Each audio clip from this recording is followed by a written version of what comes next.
ನಾಚಿಕೆ ಮುಳ್ಳು ಮುಟ್ಟಿದರೆ ಮುನಿ ಎನ್ನುವ ಹೆಸರಿನಿಂದ ಕರೆಯುವ ಗಿಡ ಹೆಚ್ಚಾಗಿ ಅಡಿಕೆ ತೋಟ ಮತ್ತು ರಸ್ತೆ ಬದಿಗಳಲ್ಲಿ ಕಳೆಯಾಗಿ ಹರಡಿರುವ ಒಂದು ಸಸ್ಯ. ಗಿಡದ ತುಂಬ ಮುಳ್ಳು ಹರಡಿಕೊಂಡಿರುವ ಈ ಗಿಡದ ಮುಳ್ಳು ಚುಚ್ಚಿದರೆ ಸುಲಭದಲ್ಲಿ ಹೊರಕ್ಕೆ ಬಾರದು. ಹುಲಿ ಉಗುರಿನಂತೆ ಬಾಗಿಕೊಂಡಿರುವ ಈ ಮುಳ್ಳುಗಳು ಚುಚ್ಚಿದರೆ ಯಮಯಾತನೆಯ ರೀತಿ ಭಾರಿ ನೋವನ್ನ ನೀಡುತ್ತದೆ. ಮುಟ್ಟಿದ ಕೂಡಲೇ ಮುದುಡುವ ಇಂತಹ ಗಿಡಗಳು ಪ್ರಕೃತಿಯ ಗರಿಮೆ. ಈ ಗಿಡದ ಬಗ್ಗೆ ತಿಳಿಯದವರು ಇದನ್ನೊಂದು ಕಳೆಯಾಗಿ ಕಂಡರೆ ಆಯುರ್ವೇದ ಪಂಡಿತರಿಗೆ ಇದೊಂದು ದಿವ್ಯೌಷಧ. ದನಗಳು ಇದನ್ನ ಹೆಚ್ಚು ತಿನ್ನದಿದ್ದರೂ ಆಡುಗಳಿಗೆ ಇದು ಬಹಳ ಇಷ್ಟ.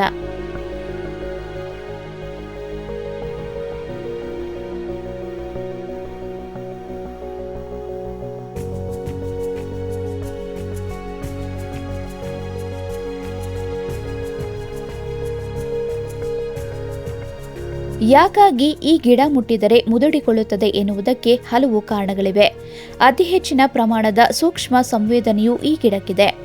ಎಲೆಯ ಬುಡದಲ್ಲಿ ಹಾಗೂ ಪತ್ರರಂಧ್ರದ ಬುಡದಲ್ಲಿರುವ ವಿಶೇಷ ಜೀವಕೋಶಗಳ ಪ್ರಕ್ರಿಯೆಯಿಂದ ಈ ಮುಚ್ಚುವ ಕ್ರಿಯೆ ನಡೆಯುತ್ತದೆ.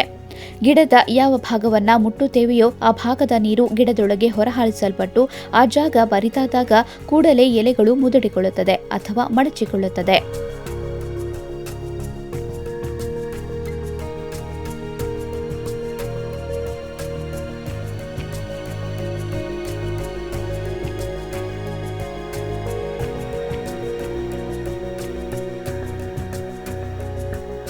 ಮೂಲತಃ ಈ ಗಿಡ ಬ್ರೆಜಿಲ್ ದೇಶಕ್ಕೆ ಸೇರಿರುವ ಸಸ್ಯ ಪ್ರಭೇದ. ಆದರೆ ಭಾರತದ ಉದ್ದಗಲಕ್ಕೂ ಈ ಸಸಿ ಹರಡಿಕೊಂಡಿದೆ. ಅತಿಸಾರ, ಸ್ತ್ರೀಯರ ಮುಟ್ಟು ವೈಪರೀತ್ಯ, ಅತಿಸ್ರಾವ, ಚೇಳು ಕಡಿತ, ರಕ್ತಸಹಿತ ಮೂಲವ್ಯಾಧಿ, ಸೊಂಟ ನೋವು ಇವುಗಳಿಗೆ ಪರಿಣಾಮಕಾರಿ ಔಷಧಿ ಇದು. ಕಾಮವರ್ಧಕ ಔಷಧಿಯಾಗಿಯೂ ಉಪಯೋಗಿಸಬಹುದು.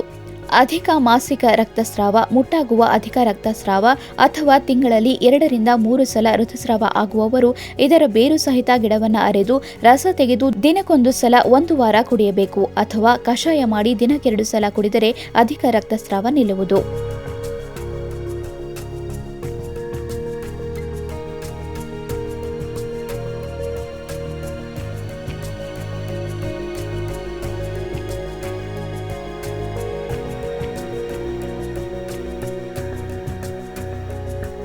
ಗುದದ್ವಾರದಿಂದ ಮಲ ವಿಸರ್ಜಿಸುವಾಗ ಮಾಂಸದ ಅಂಕುರ ಹೊರಬಂದು ನೋವು ಉಂಟಾಗುತ್ತದೆ.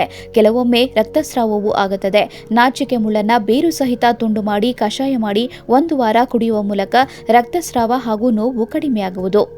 ಎಲೆಯನ್ನ ಒಣಗಿಸಿ ಪುಡಿ ಮಾಡಿಟ್ಟುಕೊಂಡು ಹಾಲಿನೊಂದಿಗೆ ಸೇರಿಸಿ ಕುಡಿದರೂ ಪ್ರಯೋಜನವಾಗುವುದು.